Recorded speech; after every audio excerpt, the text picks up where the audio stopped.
Greetings and salutations, and welcome to the devlog for Moons in Crystal.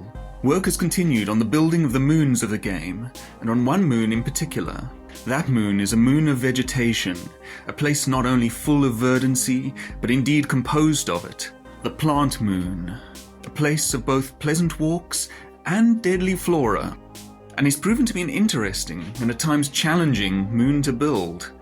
Indeed, ironically for so natural a place, it has ended up being remarkably technical behind the scenes. For example, there is a certain plant that trails waving, grasping tendrils. On bringing it into the level, however, I found that those tendrils were a bit of a performance issue. So, I reworked them, now to be procedurally animated in a vertex shader, which runs much faster and, I feel, even looks a bit better. And indeed, other plant enemies have likewise seen revisions since their prototype forms, variously towards performance or improvement or simplicity. However, perhaps the biggest and most dramatic technical challenge was that of foliage.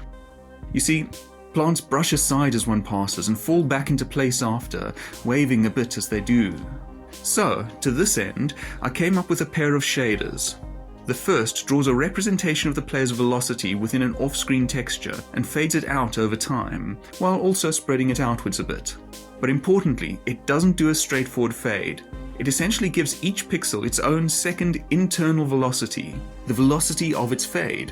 This allows the pixel to fade too fast, overshoot, then come back, overshooting the other direction a little less, and so on. This way it produces an oscillating, springy fade. The second shader then takes this off-screen texture and applies the player velocity stored within it to the vertices of its geometry. And since that player velocity, as stored in the texture, has this springy fade, this causes the geometry to which it's applied to move and fall back as the player passes. But this doesn't only apply to the leaves all about.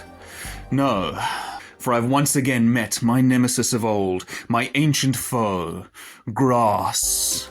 For indeed once more did grass rise up to oppose me. Specifically, the difficulty was this.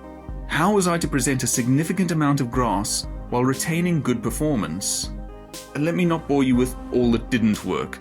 Suffice to say that many approaches were tried or considered, with varying degrees of success. In the end, what worked was to use lots and lots of small textured planes, but to render them with hard-edged transparency. As this leaves nothing semi-transparent, the grass can be treated just like opaque geometry, with normal depth testing. This allows me to avoid sorting my grass, and since nothing needs to be sorted, the planes can be combined into singular large patches, keeping the node count down. And indeed, combined with the foliage shader, I'm happy with the result. See how fluffy it is? So, all told, it's been a lot of work, but I think that the effect on the moon has been palpable. Plus, I have it in mind to make use of these elements in certain other moons. But of course, not all has been technical.